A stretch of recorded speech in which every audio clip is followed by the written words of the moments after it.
So, ayan nga mga kabatang helmet. Mag-react natin ngayon, videographer.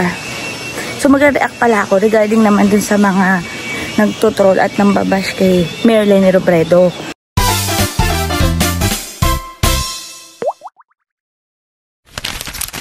Diba, videographer? So, matagal naman itong issue na to, pero sinagot na yan ni Mayor Leni kung ano yung mga ginagawa niya hinggil naman sa mga trolls and basher. Diba? O, panoorin niyo muna yan. How do you handle negative comments and bashing? Karamihan sa mga bashing nasa Facebook. So dati, ang advice sa akin, huwag kong basahin ng negative comments. Pero ako binabasa ko. Kasi hindi naman lahat na negative comments malicious.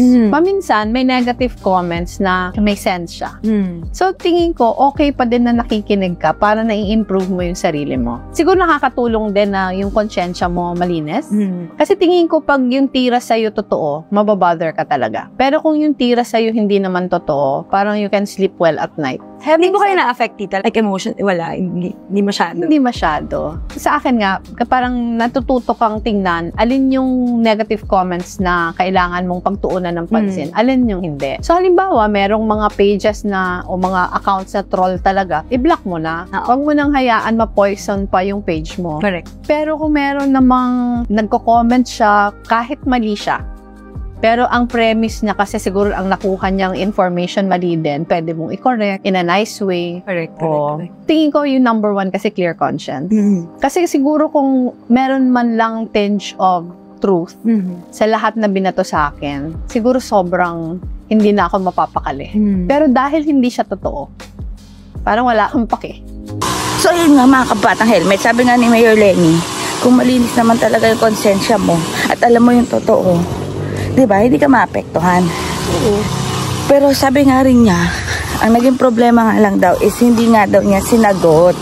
Right there and then. Diba? Saka wala kasi nagtatanggol sa kanya noon. Oo, wala nagtatanggol kay... man, hindi kagaya mo. Oo. Kasi wala nagtatanggol kay Mayor Leni Robredo dati. Eh, di ba, wala naman isang SOCMED team, diba?